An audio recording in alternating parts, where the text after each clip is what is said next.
The Princess Bride, 1987, gave us timeless romance, unforgettable adventure, and characters we'll treasure forever. Yet behind the fairy tale magic lies a heartbreaking truth. 6 beloved actors who brought this enchanted world to life have journeyed to that final, inconceivable destination. Their deaths remind us that while true love may conquer all in fiction, mortality claims even our most cherished storytellers in reality. Andre the Giant. Fezzik. In The Princess Bride, Andre the Giant brought warmth and humanity to Fezzik, the gentle giant who spoke in rhymes and carried his friends to safety when they needed him most. His portrayal of the loyal, kind-hearted strongman showed audiences that size doesn't determine character, and that true strength comes from protecting those you love. Andre's natural charm and surprising tenderness made Fezzik one of the film's most beloved characters, proving that this real-life giant was indeed as gentle as the character he played. Andrei René Roussimoff was born on May 19, 1946, in a small farming village in France, weighing 13 pounds at birth. He suffered from acromegaly, a rare condition that caused his body to produce too much growth hormone, leading to his extraordinary size throughout his life. By age 12, Andre already stood 6 feet 3 inches tall and weighed 200 pounds, making everyday life increasingly difficult. He left school at 14 to work on his family's farm, where his size and strength made him valuable for heavy labor, but also set him apart from everyone around him. Andre began his wrestling career at 18 in 1966 in France under the name Jean Ferret, later wrestling in Japan as Monster Roussimoff before moving to North America in 1971. When promoter Vincent McMahon Sr. discovered him in 1973, he renamed him Andre the Giant and billed him as 7 feet 4 inches tall. McMahon set up a travel-intensive schedule, lending him to wrestling associations around the world to keep him from becoming overexposed in any area. This strategy worked perfectly, as Andre became wrestling's first truly international attraction and earned the nickname the Eighth Wonder of the World. Throughout the 1970s and 80s, Andre dominated professional wrestling like no one before or since. He went on an unprecedented winning streak that lasted nearly 15 years, which came to an end in 1987 at the hands of Hulk Hogan at WrestleMania 3. This match, held before over 93,000 fans, became one of the most famous moments in wrestling history. Andre won the WWF Championship in 1988, defeating Hogan, though he held it for only minutes before selling it to Ted DiBiase. Beyond wrestling, Andre appeared in several films and television shows, but his role as Fezzik in The Princess Bride remains his most cherished acting achievement. On January 28, 1993, Andre died peacefully in his sleep from congestive heart failure at a Paris hotel at age 46. He had traveled to France to attend his father's funeral and decided to stay longer to be with his mother on her birthday. When the World Wrestling Federation created the WWE Hall of Fame later that year, Andre the Giant was the inaugural and sole inductee in the class of 1993. Though his life was shortened by the same condition that made him famous, Andre left behind a legacy of kindness, professionalism, and genuine humanity that touched everyone who knew him, whether they met him in the wrestling ring or on a movie set where he brought a beloved, gentle giant to life. Peter Falk, the grandfather. In The Princess Bride, Peter Falk brought warmth and wisdom to the role of the grandfather who reads the story to his sick grandson, creating the perfect framing device that made the entire film feel like a cherished family moment. His gentle performance as the storyteller who knew exactly when to pause for dramatic effect and when to reassure his young listener became the heart of the movie, showing audiences that the best stories are the ones shared between generations. Falk's natural charm and grandfatherly presence made viewers feel like they were part of the family, gathered around to hear this timeless tale of true love and adventure. Peter Michael Falk was born on September 16, 1927, in the Bronx, New York, to Jewish parents who owned a clothing and dry goods store. When he was just 3 years old, his right eye was surgically removed due to cancer, and he wore an artificial eye for the rest of his life, which gave him his distinctive squint that would later become part of his trademark look. Despite this early challenge, Falk was an active child who played baseball and basketball and served as president of his high school class. After graduating, he initially pursued a practical career path, earning a master's degree in public administration and working as an efficiency expert for Connecticut's State Budget Bureau before discovering his true calling in acting. Falk's breakthrough came in the early 1960s, with powerful supporting roles in films like Murder, Incorporated and Pocketful of Miracles, both of which earned him Academy Award nominations for Best Supporting Actor. This made him one of the first actors to be nominated for both an Oscar and an Emmy in the same year, a remarkable achievement that showcased his versatility. However, it was his creation of Lieutenant Columbo in 1968 that made him a household name, with the rumpled detective in his famous raincoat becoming one of television's most beloved characters. Over 35 years, Falk portrayed Columbo in 69 episodes and made-for-TV movies, winning 4 Emmy Awards and a Golden Globe for his iconic performance. In his later years, Falk began showing signs of dementia, and by 2008, he was diagnosed with Alzheimer's disease, the same condition that would eventually take his life. The disease progressed rapidly, and according to his daughter Catherine, he eventually could no longer remember his most famous role as Columbo, a heartbreaking development for an actor whose life had been defined by that character.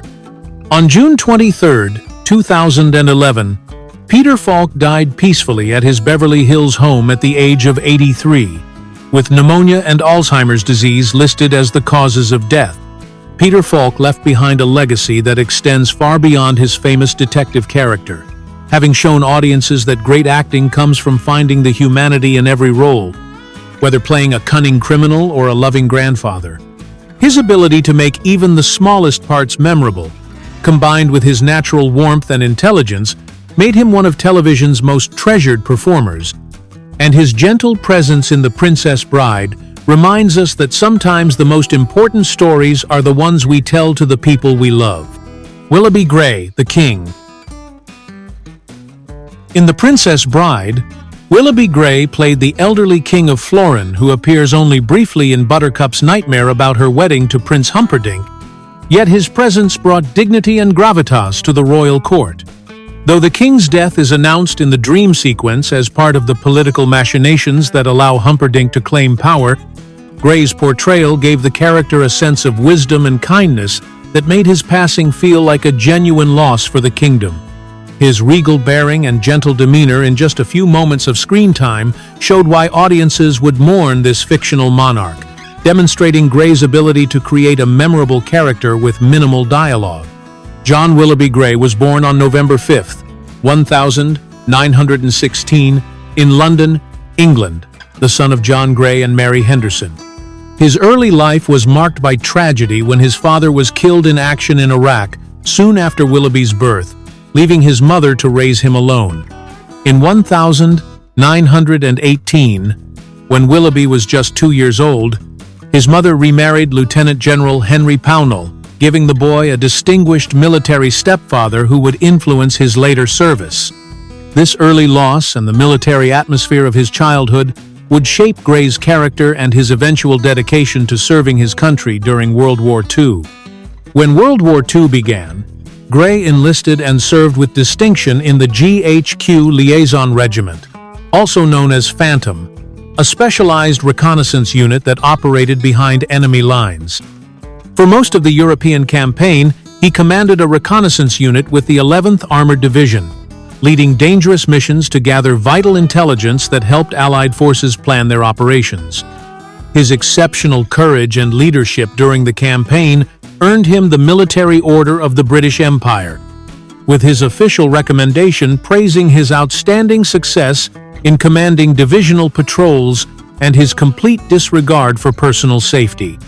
After the war, Gray turned to his true passion of acting, quickly establishing himself as a respected performer on both stage and screen. Gray's acting career spanned several decades and included memorable roles in major films such as Laurence Olivier's Richard III in 1955, where he played a priest, and later appearances in The Mummy in 1959 and the James Bond film A View to a Kill in 1985, where he portrayed the villainous Dr. Karl Mortner. He was particularly well known for his television work, making 38 appearances on The Adventures of Robin Hood in the mid-1950s and appearing in similar shows like The Buccaneers and The Adventures of William Tell. His stage career was equally impressive, including a notable performance as Pete in Harold Pinter's The Birthday Party during its very first run in 1958, alongside countless other theatrical productions that showcased his versatility as a performer. On February 13, 1993, Willoughby Gray died in Salisbury, Wiltshire, England, at the age of 76, just weeks before The Princess Bride would lose another cast member with Andre the Giant's passing. Gray's death marked the end of a life that exemplified service, dedication, and artistic excellence. From his heroic military service during World War II to his distinguished career as an actor who brought dignity and professionalism to every role he undertook, no matter how large or small. Peter Cook, the impressive clergyman. In The Princess Bride, Peter Cook delivered one of the film's most memorable and quotable moments as the impressive clergyman who performs the wedding ceremony between Buttercup and Prince Humperdinck, turning what should have been a simple religious service into comedy gold through his inability to pronounce the letter R. His pronunciation of marriage as mawage and wove instead of love became instantly iconic, showing how a talented comedian could transform a small supporting role into something unforgettable that audiences would quote for decades. Cook's natural timing and deadpan delivery made even the most absurd dialogue feel believable, proving once again that he could find humor in any situation and make audiences laugh without even trying. Peter Edward Cook was born on November 17, 1937, in Torquay, Devon, England, where his father worked as a colonial administrator and his mother raised their family in comfortable middle-class surroundings. After attending Radley College, Cook went to Pembroke College at Cambridge University, where he initially planned to follow in his father's footsteps as a diplomat, though he joked that Britain had run out of colonies by the time he graduated. While at Cambridge, he joined the prestigious Footlights Club, eventually becoming its president in 1960, and began writing comedy sketches that would launch his professional career while he was still a student, including the famous One Leg Too Few sketch that he wrote at age 18 and always considered one of his best pieces. Cook's career took off in 1960 when he teamed up with Jonathan Miller, Alan Bennett, and Dudley Moore to create Beyond the Fringe, a satirical revue that revolutionized British comedy by mocking the establishment with absurd and surreal humor that had never been seen on stage before. The show's success led to Cook opening The Establishment, a groundbreaking comedy club in London's Soho district in 1961, where many future comedy stars got their start, and where controversial performers like Lenny Bruce could perform freely. His partnership with Dudley Moore became legendary through their television series Not Only But Also, which ran from 1965 to 1970 and featured their beloved characters Pete and Dud, two working-class men whose rambling conversations about everything from art to politics became classics of British comedy that influenced generations of performers. Despite his early success and recognition as one of Britain's most brilliant comedians, Cook struggled with alcoholism throughout his later years, which affected both his career and his personal relationships.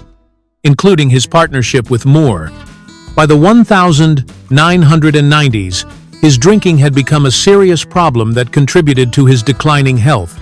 Though he continued to make occasional appearances on television and radio, often calling in to late-night radio shows under fake names to entertain listeners with improvised characters. On January 9, 1995, Peter Cook died at the Royal Free Hospital in London at the age of 57 from a gastrointestinal hemorrhage caused by years of heavy drinking, bringing an end to a life that had brought laughter to millions. Peter Cook's legacy as the father of modern British comedy remains secure, with his influence clearly visible in every generation of comedians who followed him from university comedy clubs to television and film, and his brief but brilliant appearance in The Princess Bride serves as a perfect example of how true comedic genius can elevate even the smallest role into something that audiences will remember and cherish long after the credits roll. Mel Smith, the albino. In The Princess Bride, Mel Smith brought an unsettling presence to the role of the albino, the pale caretaker who worked in the pit of despair alongside Count Rugen, torturing prisoners with a mixture of medical care and sinister threats. His performance was perfectly chilling as he tended to Wesley's wounds, while explaining in his creaky voice that escape was impossible and that no one could withstand Count Rugen's torture machine, making audiences feel the hopelessness of Wesley's situation. Smith's ability to be both menacing and oddly sympathetic in just a few scenes showed his range as an actor, proving that even a comedian known for making people laugh could create a character that sent shivers down viewers' spines. Melvin Kenneth Smith was born on December 3, 1952, in Chiswick, London, where his father Kenneth had moved after working in the coal mines during World War II, eventually taking over his wife's family greengrocer shop and converting it into one of the first betting shops in Chiswick when gambling was legalized in 1960. Mel grew up in this working-class environment and was educated at Hogarth Primary School and later Latimer Upper School in Hammersmith, though his attendance record was so poor that his teachers eventually told him to choose between studying for his finals or pursuing acting and directing. He chose the latter path and in 1973 became an assistant director at the prestigious Royal Court Theatre in London, beginning a career that would eventually make him one of Britain's most beloved comedians. Smith's breakthrough came in 1979 when he joined the groundbreaking BBC sketch show Not the 9 O'Clock News alongside Rowan Atkinson, Griff Rhys-Jones, and Pamela Stephenson, a satirical program that revolutionized British television comedy with its irreverent take on current events and politics.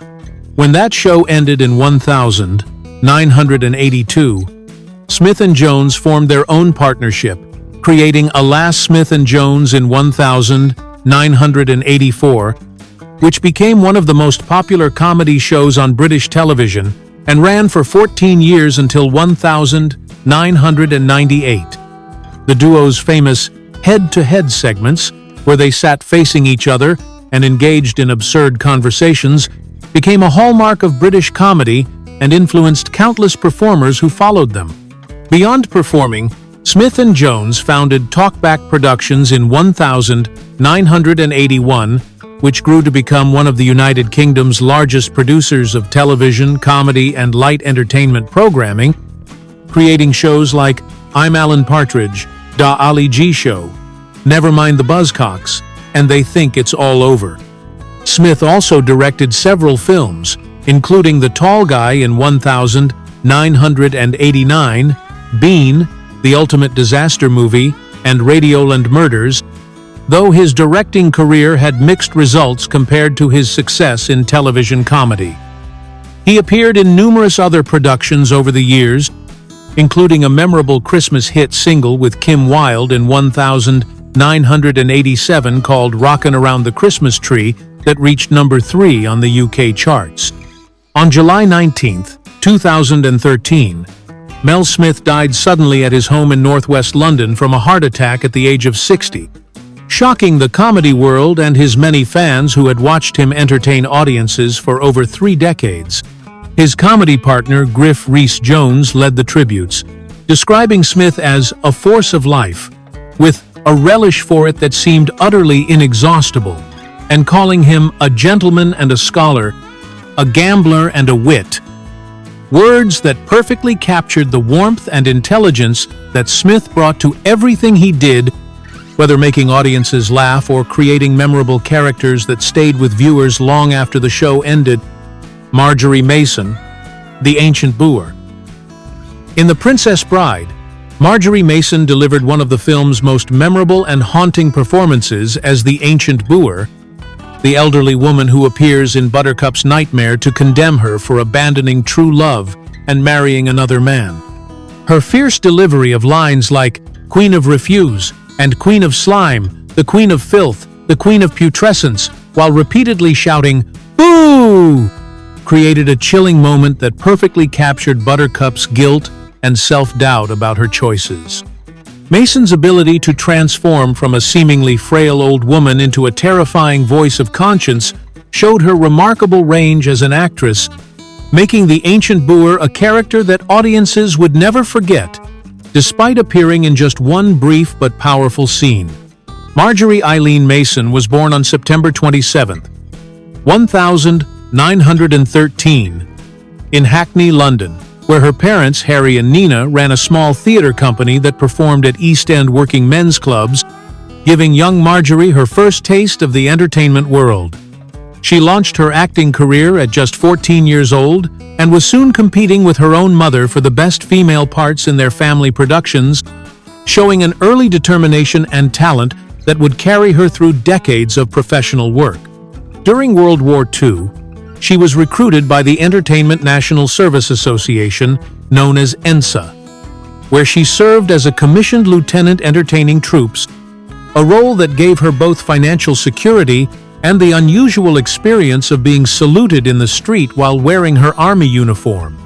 After the war, Mason became a respected figure in British theatre, appearing in Royal Court productions and co-founding the Actors' Company alongside Sir Ian McKellen, later joining the prestigious Royal Shakespeare Company, where she honed her craft in classical works.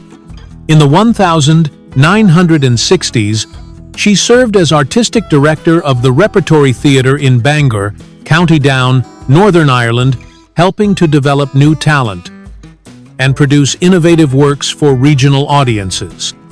Her television career included appearances in popular British shows like Peak Practice and The Bill, while her film work ranged from serious dramas like Charlie Bubbles in 1968 to later roles in major productions including Love, Actually in 2003, and Harry Potter and the Goblet of Fire in 2005, where she played the Trolley Witch at the remarkable age of 92.